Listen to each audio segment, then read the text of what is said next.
Welcome to Brand for Good, the show for purpose-driven leaders who want to build timeless brands and create sustainable impact. I'm Lorraine Sugart, former PR and marketing executive turned founder of the disruptive agency Prosper for Purpose. I've worked with some of the world's most beloved brands, and I'm here to help you elevate your brand identity, visibility, influence, and impact. Are you ready to brand for good? Let's go. Hello, and welcome back to this week's episode of Brand for Good. Today, I want to talk about leading with purpose. I've been an entrepreneur for 11 years, but prior to founding Prosper for Purpose, I was an intrapreneur for more than 2 decades. During that time, I reported to a few really great leaders, some not so great leaders, and a couple of terrible leaders. I learned from all of them. The essence of what I learned is this. The main traits of great leaders include having a purpose beyond profit and ensuring their teams are trained, empowered, and rewarded within the structure of that purpose. A purpose beyond profit is the definition of being purpose-driven. That term gets misused quite a bit by leaders whose companies do not have a stated purpose beyond profit. But the market has changed over the past few years, and these leaders would be wise to catch up. Let me explain. The pandemic left us in a period of great contemplation, with 86% of employees surveyed believing that meaningful work is more important than ever, and 84% saying they would only work for purpose-driven companies. Corporate leaders are getting the message. A recent survey showed that 92% of C-suite leaders believe their organizations would be more successful if they had a greater focus on purpose. Now for the irony. You see, companies that prioritize purpose actually do better than those that don't. Consumers remain more loyal to purpose-driven brands.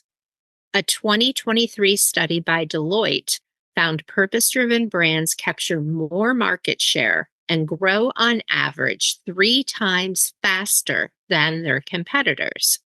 They also report 30% higher levels of innovation and 49% higher levels of workforce retention. In fact, purpose-driven companies provided shareholders with a 13.6% CAGR return on average over a 20-year period. That's 3 times their closest industry competitors and 5 times the S&P 500. So what is a CAGR? If you don't know, it is the compound annual growth rate, the annual growth of investments over a specific period of time. In other words, it is a measure of how much you have earned on your investment every year during a given interval. So now that I've made a pretty convincing case for leaders to, lead with purpose, let's talk about how you can do that. First, of course, you have to have a business purpose, what I call brand purpose. If you don't worry, I've got you. Start by asking yourself, why did I start my business? As a founder, purpose typically comes from your vision. Entrepreneurs are known for finding better ways to produce products or deliver services. We are problem solvers. So ask yourself, what is the change that you want to make? The impact that you are seeking to create? The legacy that you wish to leave behind? When I started my agency, my vision was to contribute to building a more just and sustainable world by equipping good companies with great marketing so they can achieve more impact. Prosper for Purpose creates brand strategy and implements communications for purpose-driven brands.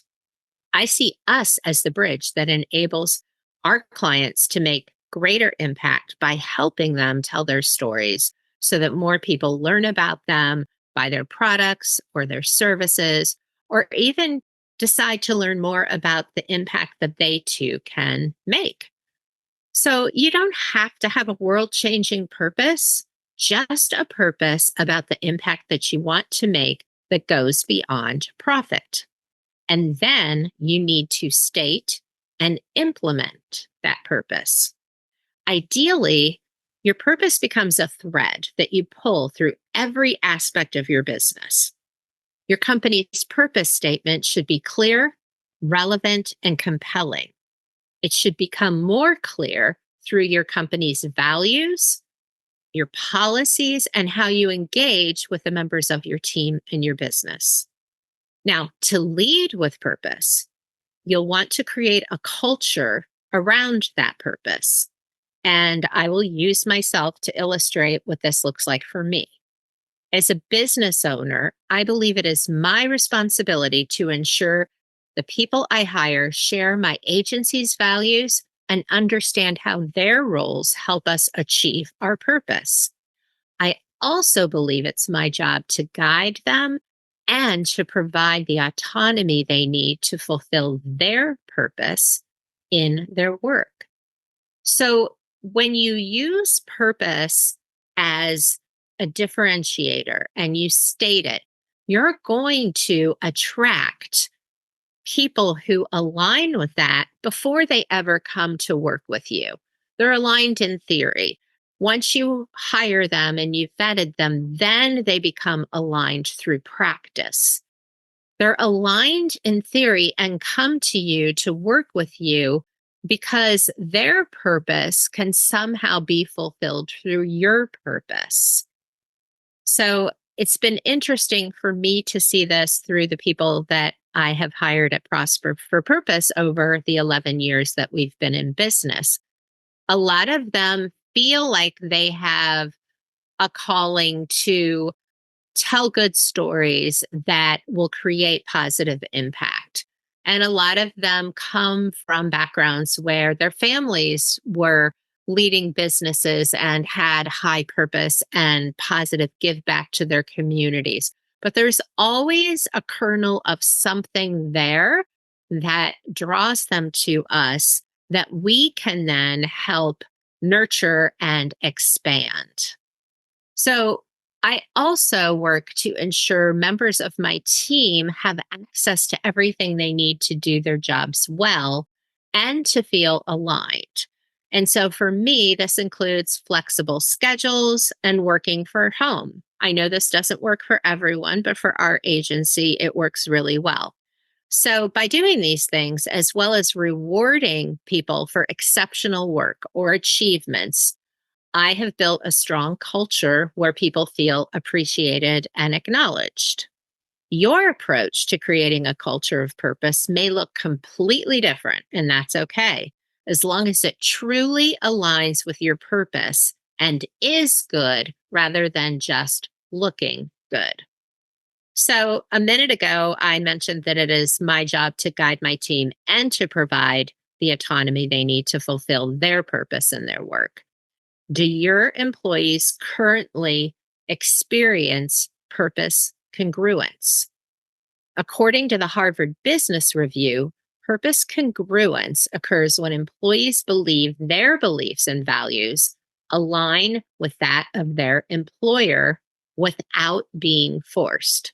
So, that last bit is a little bit complicated, but really important because forcing purpose on employees, the author says, can lead to homogeneity. I'm not saying that right, which can increase groupthink and limit innovation and diversity.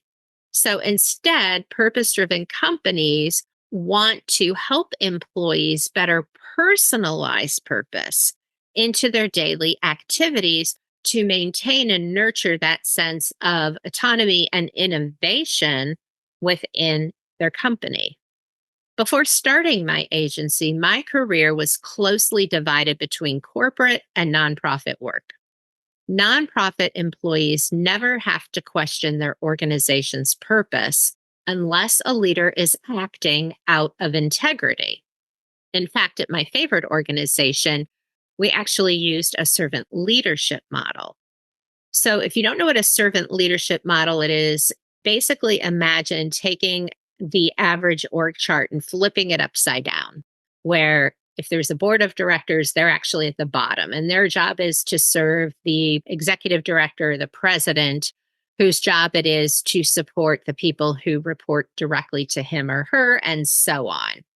That's a very basic description of a servant leadership model. So, well documented research shows that organizations and individuals perform better when leaders focus on the team rather than themselves. And servant leadership increases employee trust, loyalty, and satisfaction with the leader. That all sounds great so far. On the other hand, nonprofits are often viewed as resistant to change. As a result, it takes them a long time to adjust to changing market conditions or giving trends. In my experience, the reason was often that there was a focus on building consensus. So, in theory, this is a wonderful concept, but in practice, it often falls apart. And that's because leaders, even servant leaders, still have to lead. So, the way that I see the main difference between servant leadership and purpose driven leadership is that the servant leader focuses on serving, while the purpose driven leader focuses on impact. This frees the purpose driven leader to make decisions more quickly around the changes that will move the organization forward and increase the speed of impact. And when the leader has led with purpose and pulled that purpose through management and operation, teams are more likely to trust in the decisions and make the necessary adjustments to ensure the decision made becomes the right one. That is because having purpose at work informs their decisions and actions as well. It is what motivates them to do their best work. Psychologists have long agreed that perceived meaning in work positively correlates with both performance and trust in leadership. Leading people towards a common goal can be one of the most difficult but rewarding roles you can have. But it's good for people and it's good for profit. That makes it doubly worth the investment. Thanks for being with me today. Please join me next Tuesday for Brand for Good.